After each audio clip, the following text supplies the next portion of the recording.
Good. All right, so we have our room filling up a little bit more here, but I'd like to get started by welcoming you all to our first BN360 event of 2021. I'm Maura Cotter with the Buffalo Niagara Partnership, and I'm so glad that you could join us today. Our BN360 program is made possible by our sponsors. So first and foremost, I'd like to thank our title sponsor, Damon College, and our silver sponsor, Independent Health, for their support. Before we get started, I'd also like to draw your attention to a few other opportunities for professional development here at the BNP. Our Leader Exchange program is designed for developing leaders who are interested in honing their skills and learning how to navigate business and industry in Buffalo Niagara. And our Sales Leader Exchange focuses on specific goals, objectives, and challenges for today's sales leaders with a focus on procedures, strategy, leadership, and accountability. These peer-to-peer programs are great ways to share insight, to connect with and learn from fellow leaders. So please contact us for more information on how to join one of our exchange programs. Next up, we have some of our upcoming events. So next week, Wednesday, April 28th, we're hosting our 30th annual Athena Awards, where we'll be celebrating 20 incredible women, as well as 6 organizations that have contributed to the advancement of women in the region. And tickets are still available. You can visit thepartnership.org for more information, and you can learn about our finalists, including our 10 young professional finalists via our blog. And next up for BN360 programming, on May 19th, we'll be hosting how to effectively lead a remote workforce. And following that, on June 17th, we'll be joined by Best Self to work on developing a self-care routine. So again, you can visit our website for tickets and information, and you can also sign up for our BN360 newsletter, which is a great resource along with events and updates. We also highlight volunteer opportunities. And then a few items for today's event. Towards the end of the hour, we'll be linking an event survey in the chat feature. And not only will you be helping us to shape the future of the BN360 programming by providing your interest and feedback, you'll also be registering to win a one-way Southwest airline ticket. So that is exciting as we get back into travel mode. The winner will be selected in June. So you actually have 2 more opportunities at each of our 2 upcoming BN360 events to complete that survey and register for up to 3 chances to win. Also, throughout today's presentation, please submit any questions that you have through the chat feature. We will be making an effort to answer all of your questions. Even if we run out of time to address them live, we will get to you after the event. Right, and then a few, another word of introduction here. So I'm very happy to introduce Mike Cardus, whose focus is making business better through organization development practices. Mike is a familiar face here at the BNP, where he's an expert in residence and one of our executive exchange facilitators. I'm really looking forward to his topic today. As BN360 strives to partner with and support our community, I know we're all going to benefit from learning how psychological safety in our workplaces can improve our teamwork, our productivity, and even our health. So please welcome Mike Cardus to speak on psychological safety in the workplace. Good, thanks. Hi, everybody. How are you doing? So I'm going to sort of ask two requests. Number one is going to be, I see a lot of people turn their camera off, so we're going to try to have some interactive pieces here. So if you're comfortable turning your camera on, that'd be wonderful, so I can see people, because presenting to a bunch of black boxes makes me feel very alone. And it's nice during COVID time to see people's wonderful faces and to hear people. We're going to use a variety of things in this workshop today. So there's going to be some breakout rooms, which will help if your camera's on to be in the breakout rooms, because even though we are still all of us still working from home, it's nice to meet new people and to network, because BN360 is a good chance to have those things put in place. So overall, there really is sort of 2 major objectives today. Number one is going to be to walk through psychological safety and kind of give you some examples of how you can utilize that. Number 2 is going to be, as you go through this, to meet some new people in the group, make some connections, and see how you can work to develop a psychologically safe workplace for you in the organization. So before we begin, I'm going to do one thing. I'm going to send you into breakout rooms to meet some people, and then I'll pull you back. So here's the first exercise, and also in psychological safety, you'll see this as a piece of it. There are some just general ground rules for what we're doing today. So if there are any questions, please put them in the chat box, or there'll be time during the webinar at the end to probably go off mute and ask me questions. Additionally, you'll get a copy of all the slides and all the information. And like Maura said, I do contract with the BNP through the Executive Exchange. And there's also other great groups like the Leadership Exchange, and you'll have Lindsay sharing with you next month about her work. So here's the way it's going to work. In a moment, put your breakout rooms. You'll be with 5 or 6 people plus or minus. Okay. What you're going to do in that breakout room is be comfortable. Number one, just share who you are, and just share your name, sort of where you're from. And next part is sort of what made you want to come to this talk today? Like, what are some hopes or what things do you hope to gain from the next hour? All right. So you're going to share name and briefly just talk about like what you hope to get from our time together. What will make this time valuable to you? Does that make sense? Universal Zoom, thumbs up. Awesome. So I'm going to stick you in breakout rooms. Let's see, let's make 6 breakout rooms. In a second, you'll see the breakout rooms popping up. You'll go, I'm going to pop into different breakout rooms just to kind of hear what's being discussed. Again, just be comfortable, share who you are briefly, and then share a little bit about sort of what brought you here or what you hope you get from our time together today.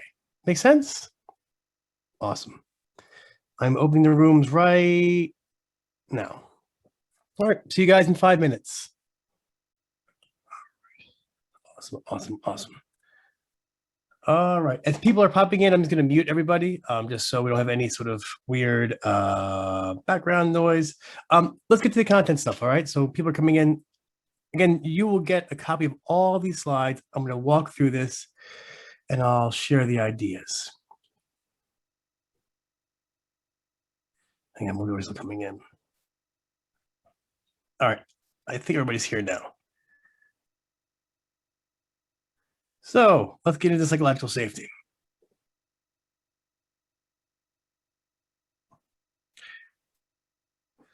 Opening talk. So psychological safety is a term. It's been around for a while. It's gotten more popular in the past, I'll say 3 to 5 years. A lot of work I've been doing in organizations looking at safety. A lot of groups that are like agile teams are getting into the language now.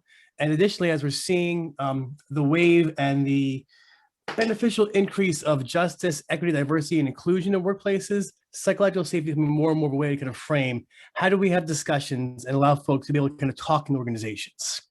And at the core of it, that's just what it means. So the way we define it is saying that psychological safety is the belief that one will not be punished or humiliated for speaking up with ideas, questions, or concerns. Now, it sounds really obvious, right? So, but I can think of a lot of examples that I've seen where if you did speak up, it was either used against you, or you were punished, or you were told not to kind of share those ideas. And it's a shared belief held by team members on a team that others on a team will not embarrass you, reject you, or punish you for speaking up. And the speaking up idea comes from a lot of the safety cultures in those areas. And Amy Edmondson is a current sort of guru and author of a lot of the work on psychological safety. And you can read a lot of her books. And, you know, an example I think of from my days when I was working in manufacturing, when I was in my 20s, is you would go into some manufacturing plants and you would see there was safety and there was near misses, and people openly discussed it. There was a culture where you could share challenges and not be sort of beat up or feel penalized against that. And other manufacturing plants I would go to visit, there'd be an undercurrent of don't mention that happened, otherwise we're going to get in trouble. And the thing we realize in organizations is if near misses or risks or even things that you think are questionable or that aren't appropriate to the organization aren't able to be brought up to the team or discussed, they just get buried, and they get buried deeper until something blows up or someone gets hurt. So when you think about psychological safety, it's a really simple concept to get. It's just saying, how do we ensure people in the organization or on our team or around us feel safe to speak up and share ideas? Now, this sounds relatively easy. And we always think in organizations and in teams that if we just create a simple sort of like A to B solution, things will work out. And oftentimes consultants like me will tell you, if you have psychological safety, then everything will be sort of rainbows and butterflies. But the reality is it's very complex. So like in this room, right, you're talking about things and suddenly you walk outside and you realize there's a lot of intermingling, interconnected pieces. So psychological safety is, the way we frame it is a necessary ingredient of high-performing teams or high-performing individuals, but it's only one ingredient. There's a lot of things that also go into it. We look at where psychological safety came from. This is some foundational pieces, and then at the end of the slides, we'll get the structures to put in place. This comes from work that was done out of Google. So this is Google's Project Oxygen. Google, I think in 2010 or 12, I forgot the exact year, wanted to figure out what makes high-performing teams, what helps teams be more effective, create new ideas, innovate, and get things done. And while the research existed for a long time, they wanted to do their own internal research. And what they found out was that psychological safety was the #1 indicator of high-performance teams. More innovation, less recalls, less defects, higher engagement of team members, people stayed longer, and additionally, folks just wanted to stay in that group. And it is nested inside these areas of dependability, structure and clarity, meaning and impact. But the #1 thing was the psychological safety. And we recognize that. And why I have this slide here is that sometimes psychological safety is, it is not an organizational construct. I mean, it's not created by organizations. It's created by people and how they interact and how you treat people in organizations. So for example, if I'm on your team and I bring up a concern that I have about a project or a deadline or even a vendor, the way you treat that person and respond back to them is going to be concerning. It's going to show how everything else is treated in the organization. And we'll go to how to move that forward. So we see there's 4 basic stages. I'm going to walk through these, then we're going to do a small breakout.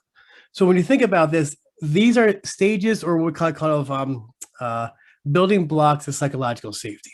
And remember, at the core, all that it means is, do you feel safe and comfortable to speak up and to share your concerns and language in the team? And so the first layer is this piece we call inclusion safety.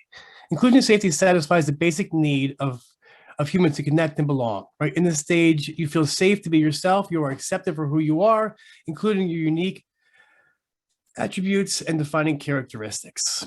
If a person doesn't feel included in their group or their social group, it's really hard to feel safe. And we see that amongst people in organizations, that inclusion of feeling that they have connection, they have teammates, they have a way to be heard, and they can be who they are, is really important. The joke I use a lot is that no one wants to be the person to eat lunch by themselves.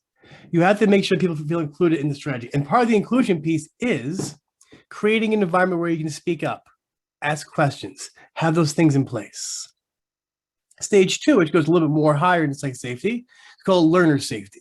So learner safety satisfies the need to learn and grow. Right? In this stage, you feel safe to exchange in the learning process by asking questions, giving and receiving feedback, experimenting, and making mistakes. So here, think about you are included, you have your inclusion safety put in place.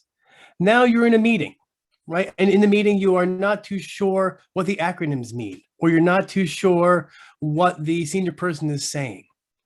Do you feel comfortable speaking up and saying, I'm not too sure about that. Can I ask for feedback? It's also thinking about in the learner safety inside high-performing teams, the more you're learning how to get the work done is important. So if you don't feel safe to ask questions, experiment with new ideas, challenge the status quo, then what happens is it's hard for you to learn new stuff and you get stuck. You kind of get locked up. Moving through, we have what we call contributor safety. So contributor safety satisfies the need to make a difference. You feel safe to use your skills and abilities to make a meaningful contribution. So here again, you have inclusion, you have the learner safety. Now the question is, can you actively contribute to the process? And in the contribution process, it's asking, when you share an idea or you share a concept, is it heard and listened to? Is it respected? Or the negative part, which would be an anti-psychological safety, is when someone says, that's a really stupid idea, don't say that, which I've heard in some workplaces. So if you don't feel comfortable contributing, it's hard. And so as an individual team member, if you feel comfortable contributing, that's really important. And the final one we have is challenger safety. So challenger safety satisfies the need to make things better, right? You feel safe to speak up and challenge the status quo when you think there's an opportunity to change or improve. So in all four of these concepts, we're looking at identifying where individuals are, how you fit in the team, and what parts you can do to put in place to improve things. And even if you are not a manager or somebody who's in a leadership role, because leadership and management creates a lot of structure around psychological safety, how they answer questions, how they respond, how open they are to feedback. As an individual contributor, it's also being thoughtful to say, how can I create that environment for myself and those around me?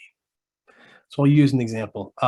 When Mike, a job I had many years ago, I remember it was my first time being a manager, and I was invited to my first management team meeting. And I was like, great, I'll go to the management team meeting. And I didn't fully know all the norms or behavior of the group yet. I found out pretty fast it was a pretty toxic environment. And at the management team meeting, I remember the director, actually the CEO, made a comment about a problem team members were having, and I made a suggestion. I openly, in my young, naive self, thought I felt psychologically safe there. And so I shared a suggestion, and the room went quiet. No one said anything. The CEO moved on. Following that meeting, I was never invited to a management team meeting again. That quickly showed me as an employee that I cannot speak up in this environment. My voice is not welcome. And if people openly challenge a CEO in the meeting, then then you're not invited back to the next meeting, which means you're excluded from the social group. So my inclusion safety suddenly got lost because I spoke up, but I thought I was supposed to be as a manager, and I wasn't invited to come back. So think about those signals that you send, whether they're intentional or not intentional in the process. And the innovation comes from a psychological safety. You want people to be able to speak up and share their challenges to have new things happen. So things to think about. These are more conditional pieces, and you'll see as we move forward, I'm going to kind of structure more parts around this and how to make this happen. So there are four relatively basic questions you have to think about and answer. If you're a manager or a leader, you can help to set these conditions for other people. If you're an individual contributor, think about how you can clarify these things for yourself. And additionally, realize this, it's a choice. And I was giving a workshop to a university maybe 2 months ago. And one of the supervisors said, well, Mike, if I have a psychologically safe team, they're going to ask me a lot of questions and I might be challenged. I don't know if I want that. And my response is, then you have to choose. Like, we can't force you to do things, but it is a conscious choice. And what we've seen from the research, it bears out that people who feel more comfortable to speak up and have feel psychologically safe, that contributor, that inclusion, that learner, you're going to have safer environments and more employees. First part is this. What is my role in this team? This sounds really obvious. Yet a lot of my work in organizations comes back to a lack of clarity on roles. What is my role? How do I fit in? And this is one thing as an individual contributor you can think about and say, okay, so on this team, what is my role on this team? Am I there to listen? Am I trying to learn? Am I a manager who's there to kind of facilitate brainstorming ideas? What is the role I'm going to fill on this team? And how do I understand what that role is? Number two, being thoughtful about those role relationships. What do I mean by that? If Samantha and I are working together and we're both on a team and my role is to be learning and development, her role is to be sales and marketing, how do we communicate to each other?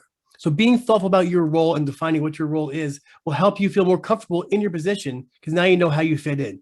If you don't know your role, my question again is go back and figure out what it is. How much control and influence will I have in this team? So, in some groups, some teams, you have a lot of control and influence. And for good or bad, the higher you are in the hierarchy, the more control and influence you have. So this part is saying, if I share something or say something, will people do what I ask? Will they listen to me? So it may be weak control and influence, it may be strong control and influence. But if you're a team leader, think about how do you clarify to the people in the room how much control and influence they'll have in the feedback. Or if you're an individual contributor, think about, does this person I'm speaking with in this meeting or in this process want to hear my full open feedback, or do they want me to kind of hold it back a little bit? And you got to decide on the continuum where you want to feed those pieces into it. Will my goals and needs be met by this team? So think about that earlier slides about inclusion safety. Every individual has needs and goals they want to achieve, whether it's just to get paid or is to create a meaningful contribution to the organization, or is to learn new skills? One thing you have to think about is, on this team, inside this context, will the goals that I have for myself and my needs be met? So sometimes managers ask me, I want to have a more psychological safe environment, Mike. How do I figure out what the goals and needs of my team members are? My response is, ask them. It's a pretty easy thing to do, right? So when I was years ago, when I worked at Clemson University and I worked for some of the youth programs, we had a really good director named Val. And Val would take time probably twice a year, and you'd have coffee with Val, and you'd sit on his porch, and he would ask you, like, hey, Mike, what are you doing here at this camp? What do you want to achieve? What goals do you want? Do you want to go back to school? Do you want to kind of make more money? Do you want to go on to a science program? And he would do a lot to kind of help you align those pieces to get things put in place. That shows that I had safety to share with them challenges. The other extreme would be the one I used earlier when I was a manager. And it was pretty clear that my goals and needs weren't important to the organization. What was important was the organization's goals and needs. So if I had a goal or need I wanted to achieve, I was told by my bad manager, it doesn't matter what you want, Mike, you're here for the company. So that's a hard part. Last one, what will be the level of intimacy in this team? And by intimacy, I don't mean like, are we going to hold hands? It's a way of kind of identifying amongst the group, how much are we going to share? Now, you've seen on some teams with psychological safety, some teams share an awful lot, right? Some teams are let's go to the bar after work, or in COVID times and non-COVID times, let's share things about our information, our families, our dogs, our everything. We're fully intimate. And some teams aren't that intimate in the process. So as you're thinking about these areas, it's also saying, inside this team, what's the level of intimacy? And that means, how much are we going to share? What's going to be there? How do we get things put in place? So I'm going to share more slides in 2 seconds, but this is, in some ways, it's a really simple formula to think about. But when you go to a team, just think about these 4 things. What is my role? How open do I feel in my role to give feedback and have discussions? If you're an expert in your role, there's a better chance you'll be able to kind of give expert feedback. If you're a novice in your role, it's saying, how do I find a way to learn new things? How much control and influence will I have in this team? You don't have that full control influence. Additionally, one way to phrase it, if you are a manager, is to say, I need to know all the risks, the safety. I need to know your full opinion and your ideas in this process so I can make the best decision. And the influence means you're going to influence me from your expertise and make different ideas. That's psychological safety, that discussion that we have, the give and take. My goals and needs be met, and at the end, the intimacy piece. And sort of saying, how intimate are we going to be as a group? So I'm going to pause on this slide, and then we're going to do a little breakout. So we see, this is the classic sort of like great psychological safety that we see. And we're going to use examples in 1 second. So you see on this axis here, we have psychological safety. And again, psychological safety just means, do I feel comfortable speaking up in the environment?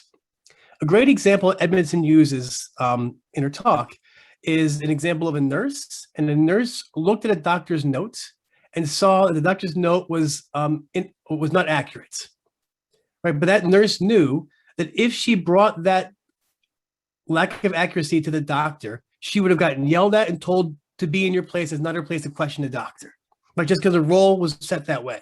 So the nurse chose not to talk to the doctor about it, not to share the issue, and she chose to kind of keep it to herself, and she's fixed it on her own well-being. Another example would be, when I was going to the breakout rooms, I heard some folks talk about safety environments. If I see a safety violation happening in the organization, and I know that if I bring it up, I'm going to get in trouble, that's not psychological safety. And we did this data. So I worked for a large manufacturing company as a consultant, and we saw the higher the psychological safety, the more incidents are actually reported. Now that's counterfactual. So the safer folks feel, the more they actually report incidents. If folks feel a lack of psychological safety, they don't report the incidents as much. So if you're not getting that data, those incidents happening, then you can't act off that data, and then bad things get buried. So psychological safety here, low and high, right? Then we have accountability. The important part is there has to be accountability. So if I work for Liz, the partnership, there's certain things I'm accountable for achieving. And that's a process. So we see here, psychological safety. We have low safety, low accountability. People are apathetic, right? So I'm afraid to speak up. Plus, I know if I don't get my work done, no one's going to hold me in account. I show up, keep my head down, I move forward. We can think about that like most large bureaucratic organizations, right? On the other end, which is interesting, we have high psychological safety. I know I can say whatever the heck I want, right? I can say it's a bad idea. I feel comfortable running my mouth, much like a consultant. So in most organizations, I have high psych safety. I can say what I want because I'm not accountable to most people. In an organization, though, if I don't have a lot of accountability, meaning there aren't expectations on me, that's comfort, right? So think about in your companies now, I'm sure you're going to think of somebody, don't say it out loud, who knows they're totally safe. They're not going to get fired. They can do what they want. They're comfortable. They've been there for a long time. They're probably a great person, but they're not very accountable. They're comfortable, right? They're just sort of doing their thing, which is good. The other one, which I think I'm seeing a lot now during COVID, is this anxiety zone. So people don't feel as safe to speak up, or they're fearful that maybe their jobs will be put at risk if they talk about concerns or issues in the organization, and they still feel very, very accountable. So you're pushing that accountability lever on folks very aggressively. Mike, get your work done, get it done, get it done. And I don't feel safe taking experiments or taking risks or talking to you. Then what that does, that makes folks incredibly anxious. And we see anxiety breeds itself as sick days, call off days, safety incidents, drug and alcohol abuse. These things are an incredible thing that we're seeing now during COVID because accountability has increased. And the learning zone is you want to have team members who are able to speak up, share issues, share ideas, and you want them to also have high accountability to get work done. So inside there, we see that's the part of saying, how do we make learning happen? So when you think about this, think about those zones and say, okay, so if I'm in a meeting and I see people being apathetic, that means they may not have a lot of accountability in the process, and identify how that works. So these 7 things are indicators that Edmondson used. And so as I go through these, I'm just checking the time check. Okay, as I go through these, just be thoughtful about how you would sort of respond back to these. And again, you'll have these slides. So this is how Edmondson measured psychological safety in organizations. First part, if you make a mistake on this team, is it often held against you? Now, held against you might mean that, again, that like when you apply for a promotion, when someone says, well, remember, Mike, you made that mistake 5 years ago and things didn't work out really well. So is it held against you? Members of this team are able to bring up problems and tough issues. We all know that in workplaces, like that slide earlier of the crazy arrows, tough things happen, tough decisions, mistakes happen. I think about an example here from my executive exchange group in the partnership. One of the members of my group said that when they have their weekly staff meeting, one of the standing questions is, who lied to you this week? And the part behind who lied to you this week is trying to get folks to feel comfortable to say, because sometimes vendors don't tell the truth. Sometimes customers aren't truthful. Sometimes employees aren't truthful. It's not to call people out, but to say, hey, I had this issue with a vendor. They told me that they would be here by this date. It didn't come through to them. And in their meetings, they openly talk about who lied to them and who gave them a hard time that week to get things done. That shows a level of vulnerability and a level of acceptance to get things done in the organization. People on this team sometimes reject others for being different. This is a tough one because, again, one thing you want to be thoughtful of is we see that while diversity of race and sex and ethnicity is really important, cognitive diversity is also very important. You want to make sure there's multiple cognitive different views on the challenge or problem to reinforce this. And so if people see things differently, are they rejected or are they pulled in the group? The rejection piece will get you what we call homogenization. So the same people saying the same things in the same way over and over again, that will keep spinning in this challenging part. Is it safe to take a risk on this team? That's a very good question. So when I'm working with team members one-on-one, normally I ask them, how safe do you feel to take a risk?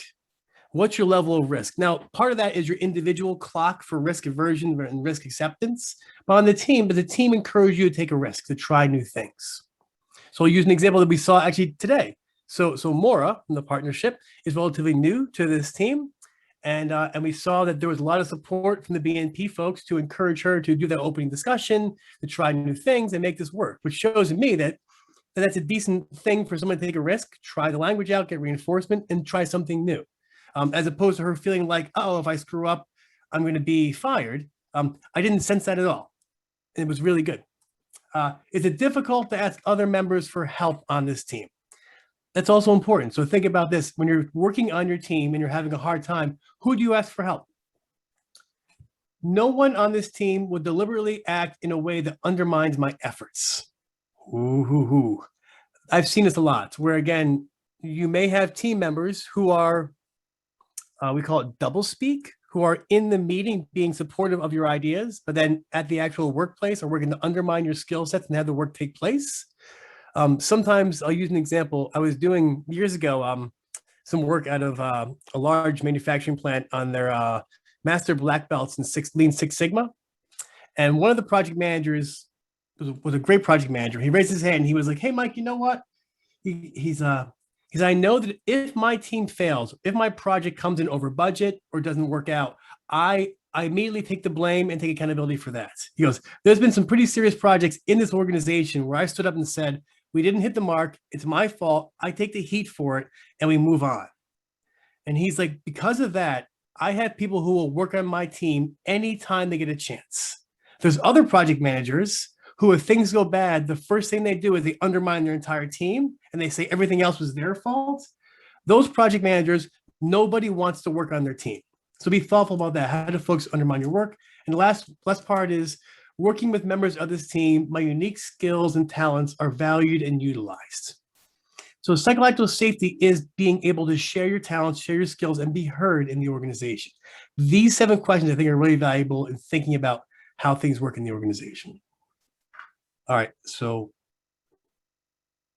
we're gonna do one quick pause here. I've thrown some good stuff out there at the group.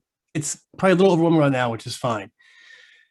I'm going to send you back into your breakout rooms for maybe 6 minutes. You should be with the same folks. If it's new folks, just make some new friends. Here's what I'd like you just to discuss in your room.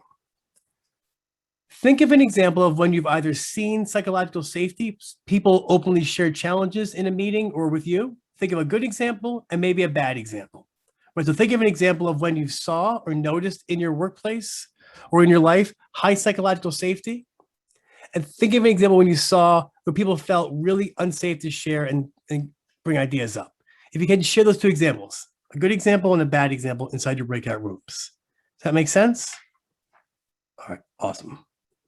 I am opening rooms right now. It should be going out to you guys right now. Okay, so I'm going to go into probably like the last slide, and then we'll have a little time for Q&A. I didn't realize time went by so fast. So thank you for letting time go by fast. I hope the discussions were helpful.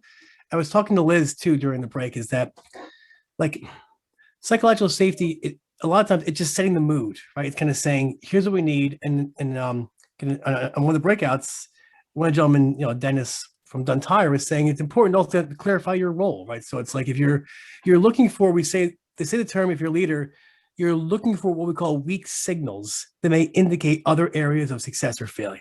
So I'm going to share one last slide with the group. And then if you want to stay a little longer, we can, or if you have to go, it's also okay. You'll have contact. You can contact me anytime. I want to get to this last slide. This I'm going to walk through briefly, but you can also read this. So this is sort of thinking about how do we set the stage, right? So there's sort of 3 stages in psychological safety. First one is setting the stage. Next one is inviting participation. Third is responding productively. So, these are sort of tasks. And if you're not a leader, you can also think about how do I make sure this works in the meeting? So first part is frame the work, right? Set expectations about failure, uncertainty, interdependence. This is the part where I talk about the F-up meetings or failure meetings. Or another tool we use a lot with companies is doing things like premortems. So premortem is a way to say, if this project goes horribly wrong, what are all the ways it will die or it will hurt us? To get people comfortable talking about the failure and the risks that are there, to take away that stigma of that. You want to frame the purpose, emphasize purpose. So again, talk about what's at stake, what's going on, and whom this matters for. You're tying it back to the safety part. Say if we're doing this for customers or for employees, or if we're innovating things, set the stage about failure, uncertainty, and how it will be viewed. Make sure it's accepted and part of the process. Demonstrate situational humility, right? Acknowledge gaps, be inclusive. So listen, say there are gaps. If you recognize things, talk about it, bring it up. Practice inquiry. Practice asking good questions. One of the greatest leadership skills you can ever create is asking questions and being quiet. Asking questions and being quiet will help people think through the processes and figure out how to share those things. Set up structure for processes, right? Create forums and inputs. One thing we saw in a manufacturing company is we have ways for folks to anonymously report safety incidents. And it's anonymous. So what we do, we look for data inside there because some folks may be afraid. Also provide guidelines for discussion. Set the stage, bring the structure up. The final part is responding productively. So express appreciation, listen and thank people. If someone comes to you with a risk or a challenge, or you can tell they're being vulnerable, thank them for doing that. Don't make them feel foolish for coming to you because they don't know something, right? The worst thing you can do is if someone says, I don't know how to do this, can you help me out? And you call them a name or say, you should know that, that's your work. What the hell did I hire you for? That's going to squish any time they want to come to you again in the future. Now you can do that. That's your choice. I'm not telling you not to. I'm just saying that when that person's chance of coming back to you is really going to be minimal. Destigmatize failure. Right, look forward, offer help, discuss, consider, brainstorm next steps. Now, with the failure piece, sometimes managers say, what if the same person screws up or makes the same mistake over and over and over and over and over and over and over and over and over and over and over again? I go, well, then you have a different discussion. You talk about performance appraisal, improvements, but you want to make sure your team can talk about things.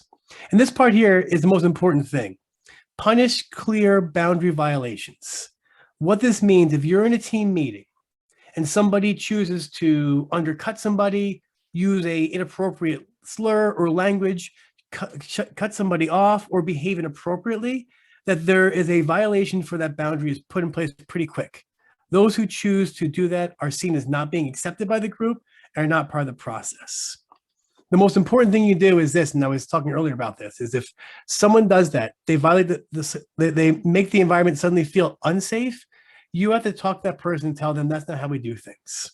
Oh. So now this is the Mike getting the hook, going to Q&A piece. So with this piece, we can hang out for a while. I will share the presentation. I know it's getting close to 1 o'clock. If there are any questions, I can hang out for a while. It's okay. You can go off mute, ask me a question, or it is 1 o'clock like right now.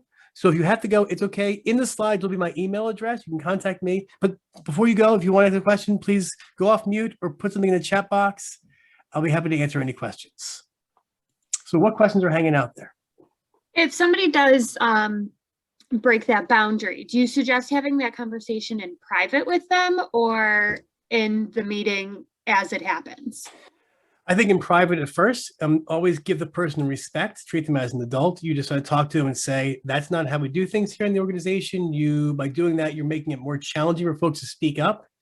If they continue doing it, speak to them in private again. I do recommend you do it in private. And additionally, I'll say this, we see in organizations, I saw it recently with consulting a small organization, they're around 5.5 million. And they brought in this new sales manager. And the sales manager suddenly started being very negative in meetings, and they fired him pretty quick. Like the sales manager wasn't fitting in, he was violating safety boundaries, he was calling folks names, and they got rid of him, and that showed the team that they support the process. So if someone violates a boundary, I do recommend talking to them one-on-one and explain to them that's not how we do work around here. What other questions are hanging out there that I can maybe answer or help out with?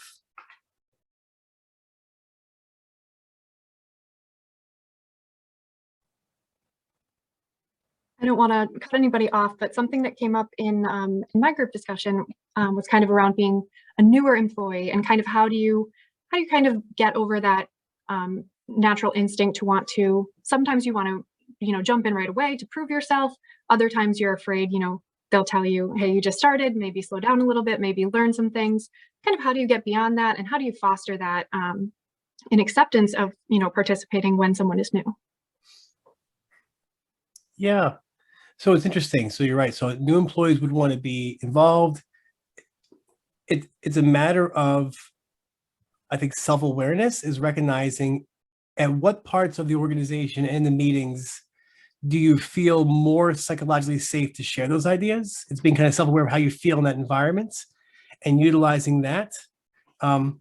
Additionally, it's probably recognizing that in some meetings, you might be viewed as not knowing enough about the organization, but how they treat you in that meeting is also very important.